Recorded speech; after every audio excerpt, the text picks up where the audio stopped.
Well, guys, the New York Knicks are still alive. They won Game 5 to force a Game 6 in Indiana this Saturday night. I'm so pleased with how the Knicks responded. I was very confident we'd win this game, but it's how the Knicks won the game. Their on-ball pressure was great. They forced turnovers. They took Halliburton out of the game. Jalen Brunson and Karl-Anthony Towns continued to be aggressive, and they actually played a lot of off-ball. The Knicks hadn't been doing that, setting up all screens and forcing the Pacers to be in some matchups that they don't like. Like, for example, we saw a lot of Halliburton and Nembhard on Jalen Brunson. They just sort of erased Nesmith out of the picture. He was non-existent tonight. And the shots that the Pacers were making all series, they just started to miss. You could tell that psychologically, mentally, the Knicks were in the Pacers' head. In Indiana, I thought they'd come out more aggressive. Now, all of a sudden, the pressure switches to them because if they don't win Game 6, they've got to go to New York in a Game 7. And I know people are going to say, oh, the Pacers won Game 7 last year. Yeah, that was a completely different Knicks team.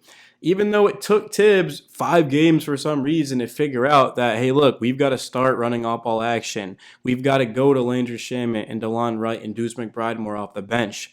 Of course, as well, of Karl-Anthony Towns, just having him go to the basket and put his head down and be unstoppable. Cat was touching the ball basically every possession, and the Pacers just couldn't keep up with it. Make them defend. The Pacers, they're getting out in transition too much, and the Knicks, they attacked the glass, and they just got back. So overall, this was a pretty flawless game from the Knicks. I think the one thing to complain about was the turnovers. It wasn't as bad as the last game. I mean, the Knicks literally lost Game 4 because of turnovers. The turnovers were still an issue, but the Knicks made up for it with their hustle and just getting back and forcing a turnover of their own. But in this video, we are going to talk about Landry Shamet. He's going to be on the thumbnail of the video, and rightfully so. This was the Landry Shamet game. If the Knicks come back to win the series, we will look back and say Landry Shamet is the reason why. So he comes into the game tonight, and he ends up logging off of the bench 14 minutes, +4 in those, 5 points, 1 from 2 from 3. Now, Shamet did have his toe on the line, so almost hit 2 threes. But it's not even just that statistic, right? It's not even just the +4, the 3 that he hit. It's about his defense absolutely smothering defenders when he's on the ball. Even Siakam was, not even this game, but the whole couple of past games, Siakam has struggled to actually even score on Landry Shamet, and that's all about effort and fresh legs. Shamet's coming in, and he's working. He's giving you 14 minutes as hard as he can, and the Pacers aren't used to that. They're not used to guys getting up into them, pushing them and being physical and matching their intensity, and Shamet has done that. Another guy who's done it is DeLon Wright. Now, he did miss all 3 of his threes. He was 0-4, but he had 3 assists. He was a +4, and he played elite defense. He had that huge steal. Well, it wasn't a huge steal. It was like 40 seconds left in the game. But that's what DeLon Wright has been doing. That's what Shamet's been doing. And then Deuce McBride was a -3 in 18 minutes off the bench. He did a great job, man. He had 5 points. It's just the fact that the Knicks are going, 6, 7, 8, 9, 10, like 10 guys into their bench, essentially, right? I'm not going to necessarily count the 1 minute from Hukporti, but the Knicks are going 10 into their bench. This is something that Tibbs just hasn't done his entire career, and he's starting to do it, and it's paying off. The Knicks are going to have to go 10 into their bench in Game 6 in Indiana, and this almost feels like a Game 7 for the Pacers.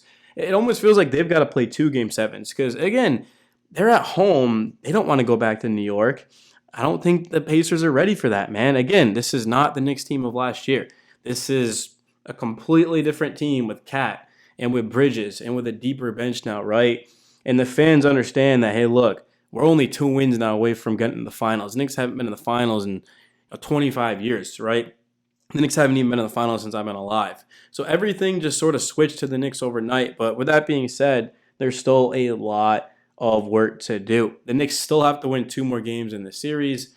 It's not going to be easy. Game 3, they were down 20 and they came back. Game 4, they just never were able to get it going. I mean, they had a solid couple of runs, but a couple of solid runs is not going to beat the Pacers. Tyrese Halliburton headed to the locker room smiling.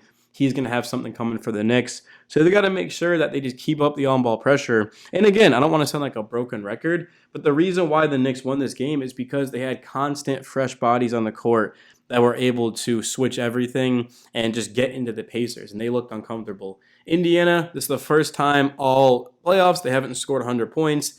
They shoot 27.6. That's the Knicks, sorry. I was going to say the Pacers actually shot the ball like decently, but 10 of 30, 33.3% from three, 40.5% from the field. Yeah, as soon as I saw the field goal percentage, I was like, this is not the Pacers. At 49%, I was like, hell no. I mean, the three ball, 10 threes from the Pacers, 8 from the Knicks. The Pacers actually made more threes, but it was the twos. The Pacers just didn't make the twos. And in terms of turnovers, the Pacers had 20. The Knicks had 15. So again, that 15 is terrible. Like, you should never be turning the ball over 15 times, yet alone in a playoff game. But when the Pacers have 20, it doesn't look as bad. So that's going to be the key. Literally, the key for Game 6 is, can the Knicks take care of the ball? Because when you turn the ball over, you give away a possession, and it allows the Pacers to get up the court and to run. And the Knicks, they just don't have the personnel to be able to stop the Pacers in transition. Nobody does. There isn't a single team that's going to be able to run with the Pacers, especially the Knicks, who are one of the more slower teams. So it's crucial that the Knicks take their time, be smart with the ball, and attack the offensive glass.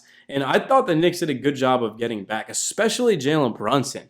I mean, you look at offensive rebounds, the Knicks finally ended up getting one with Cat, who laid it up and in, but the Knicks had 11 offensive rebounds, but it didn't seem like they had that many, if I'm being honest with you. It kind of took them, like, the whole first quarter, they just couldn't grab an offensive rebound, but they got back. And that's the thing, is you can't just go all out for an offensive rebound, because if the Pacers get it, it's a free bucket.